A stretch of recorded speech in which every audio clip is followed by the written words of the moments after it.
বিলাসপুর গ্রামে মনোদীপ নামের এক সরল অটোওয়ালা বাস করে। মনোদীপের এক ছেলে ও এক মেয়ে আছে। মনোদীপ খুব সরল প্রকৃতির।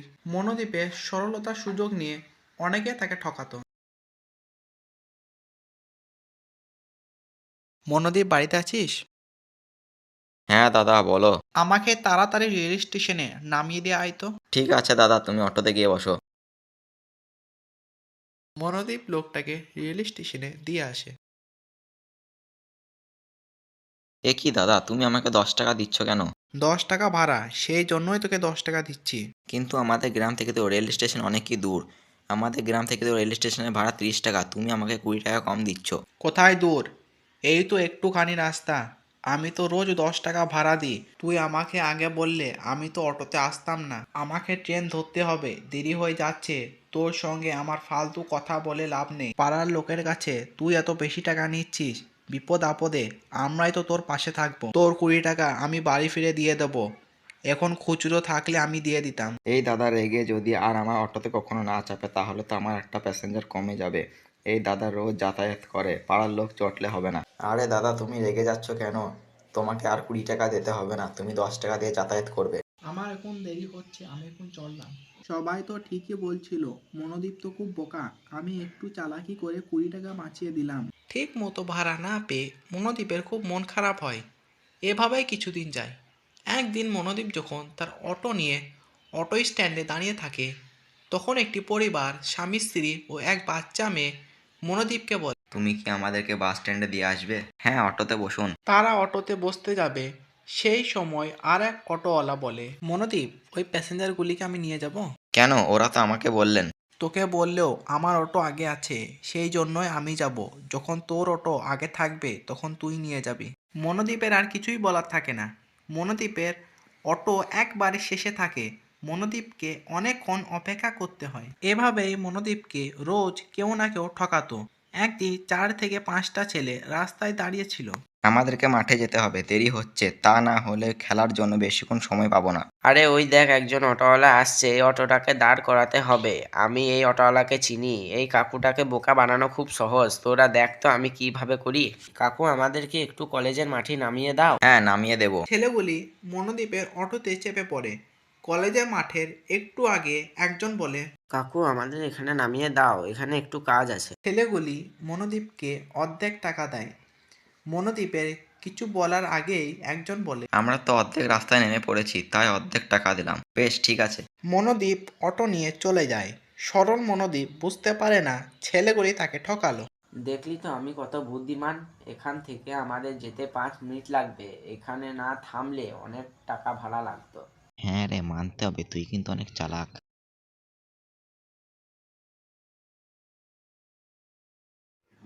মনোদীপ বাড়ি ফিরে তার ছেলে রবি বলে, বাবা, তুমি আমার জন্য নতুন ব্যাগ কিনে আনোনি? আমি তোমাকে কবে বলেছি আমার স্কুল ব্যাগ ছিঁড়ে গেছে? তুমি আমাকে কথা দিয়ে দিয়েছিলে আজকে ব্যাগ আনবে। তুই একদম মন খারাপ করিস না বাবা, আমাকে আর কিছুদিন সময় দে, আমি তোর জন্য একটা নতুন স্কুল ব্যাগ এনে দেবো। না বাবা, আমার আজকেই নতুন ব্যাগ চাই।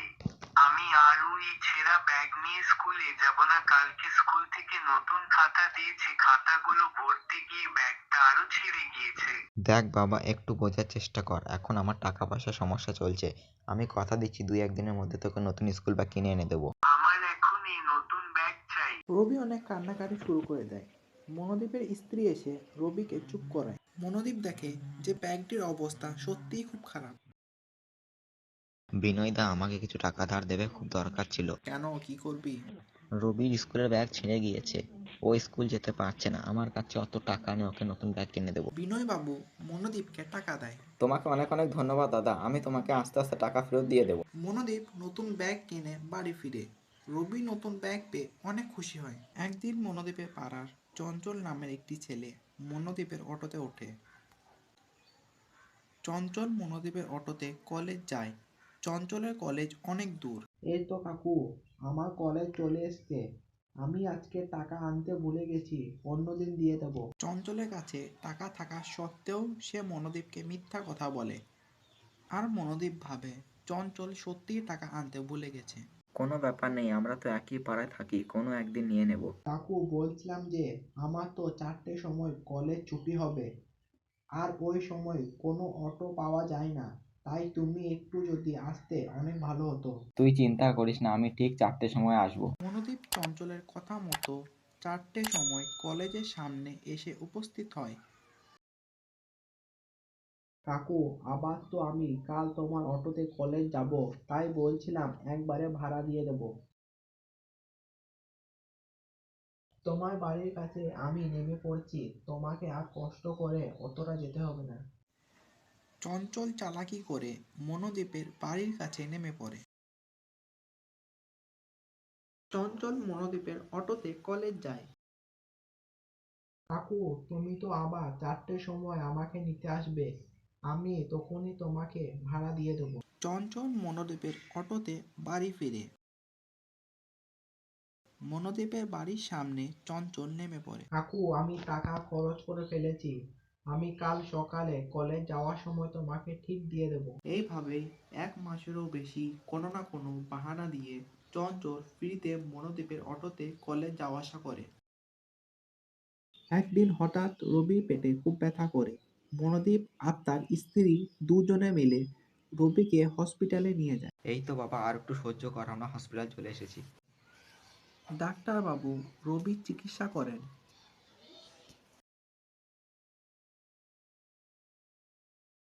আপনাদের ছেলের তো টিউমার হয়েছে, 1 সপ্তাহের মধ্যে অপারেশন না করলে আপনাদের ছেলেকে আর বাঁচানো যাবে না। অপারেশন করতে কত টাকা লাগবে ডাক্তারবাবু? সব মিলিয়ে 2 লক্ষ টাকার প্রয়োজন। আপনারা আজকের মধ্যে টাকাটি জমা করে দিলে আমরা আজকের মধ্যে অপারেশন শুরু করে দেব। আমি একজন গরিব অটোওয়ালা, আমি এত টাকা কোথা থেকে পাবো ডাক্তারবাবু? আপনি দয়া করে আমার ছেলেকে বাঁচান। দেখুন, আমার কিছু করার নেই, আপনারা আজকের মধ্যে টাকা না জমা দিতে পারলে আমরা অপারেশন করতে পারবো না, এটাই হসপিটালের নিয়ম। মনোদীপ আর তার স্ত্রী দুজনে ভাবতে থাকে কি করে তারা 1 সপ্তাহের মধ্যে এতগুলো টাকা জোগাড় করবে। আর টাকা না জোগাড় করতে পারলে রবিকে আর বাঁচানো যাবে না। আমাদের তো জমানো টাকা বলতে কিছুই নেই, কিন্তু তা হলে একবার উপরওয়ালার নাম নিয়ে বাড়ি গিয়ে দেখি, যদিও বা কিছু পাই। এই বলে মনোদীপ তার স্ত্রীকে নিয়ে বাড়ি যায়। আলমারিতে এক পয়সাও নেই, এসো তো একটা থলি পেয়েছি, খুলে দেখি কি আছে। কবিতা, এগুলো তো তোমার সোনার গয়না, এখন আমাদের ছেলের প্রাণ বাঁচানোর জন্য এগুলো বিক্রি করতে হবে। মনোদীপ গয়নাগুলি বিক্রি করার জন্য সোনার দোকানে যায়। মনোদীপ মাত্র 40,000 টাকা পায়। বাবু, আর একটু বেশি টাকা পেয়ে গেলে খুব ভালো হতো। আরো বেশি টাকা? এই কটা গয়নাতে 40,000-এর বেশি টাকা পাওয়া যাবে না। তোমার সোনার গয়নাগুলো তো বিক্রি করে মাত্র 40,000 টাকা মতো পেয়েছি। আমি আমার পরিচিতের বাড়ি গিয়েছিলাম, অনেকেই না করে দিয়েছে, কিন্তু কেউ কেউ সাহায্য করেছে। আমি সব মিলিয়ে মোটে 50,000 টাকা জোগাড় করতে পেরেছি। বাকি টাকা কিভাবে জোগাড় করব কিছু বুঝতে পারছি না। মনোদীপের হঠাৎ মনে পড়ে চঞ্চলের কথা। কবিতে একটি উপায় পেয়েছি। আমাদের পাড়ার চঞ্চল আমার অটোতে 1 বছর ওর বন্ধুদের নিয়ে কলেজ যাতায়াত করেছে। আমার আন্দাজ মতো আমি ওর কাছ থেকে 50,000 টাকা পাই। মনোদীপ চঞ্চলে বাড়ি যায়। বাবা চঞ্চল, তুই 1 বছর তোর বন্ধুদের নিয়ে আমার অটোতে কলেজ গিয়েছিস আর বাড়িও ফিরেছিস, একদিনও তুই আমাকে ভাড়া দিসনি। আমার হিসেব মতো আমি তোর কাছে 50,000 টাকা পাই। রবির টিউমার হয়েছে, আমার এখনই টাকাটি খুব প্রয়োজন রবির চিকিৎসার জন্য। তুমি এসব কি বলছো কাকু? অটো ভাড়া 50,000 টাকা? তোমার কি মাথা খারাপ হয়েছে নাকি? আমি তো রোজ তোমাকে ভাড়া মিটিয়ে দিই। তোমার ছেলে চিকিৎসা করানোর মতো তোমার কাছে টাকা নেই বলে তুমি আমার বাড়ি এসে আমার নামে মিথ্যা অপবাদ দিচ্ছ। কি হচ্ছে এখানে? মনোদীপ, তুমি এখানে কিসের জন্য এসেছো? দেখো না বাবা, কাকু কি সব উল্টো পাল্টা বলছে। আমার মনে হয় কাকু পাগল হয়ে গেছে। কাকু আমার কাছে 50,000 টাকা অটো ভাড়া পায়। কি? অটো ভাড়া 50,000 টাকা? মনোদীপ, তুই কি মানসিক সমস্যায় ভুগছিস? দাদা, আপনি কথাটি তো শুনুন একবার। চঞ্চল 1 বছর ওর বন্ধুদের নিয়ে আমার অটোতে কলেজ যাতায়াত করেছে। তুই কি বলছিস তুই নিজেও জানিস? আমি চঞ্চলকে প্রত্যেকদিন টাকা দিয়েছি তোর ভাড়া মিটিয়ে দেওয়ার জন্য। হ্যাঁ বাবা, আমি প্রত্যেক দিন কাকুকে ভাড়া মিটিয়ে দিই। চঞ্চল তুই আর না, অনেক হয়েছে মনোদীপ, অনেক কথা শুনেছি তোর। তুই এবার এখান থেকে যা, আর কোনো কথা শুনতে চায় না তোর। তারা মনোদীপের কোনো কথা না শুনে মনোদীপকে পরিশ্রমের টাকা না দিয়ে তাড়িয়ে দেয়। মনোদীপ মন খারাপ করে বাড়ি ফিরে যায়। কবিতা চঞ্চল স্বীকার খেলো না যে ও 1 বছর আমার অটোতে ভাড়া না দিয়ে যাতায়াত করেছে। ওরা আমাকে পাগল বলে তাড়িয়ে দিল। টাকা না জোগাড় করতে পারায় মনোদীপ রবিকে বাঁচাতে পারে না। ছেলের মৃত্যু শোকে মনোদীপ আর কবিতা প্রায় পাগল হয়ে যায়। অনেক কষ্টে তারা নিজেকে সামলে নেয়। কবিতা, আমি অনেক সরল, আমার সরলতার জন্য সবাই আমাকে ঠকিয়েছে।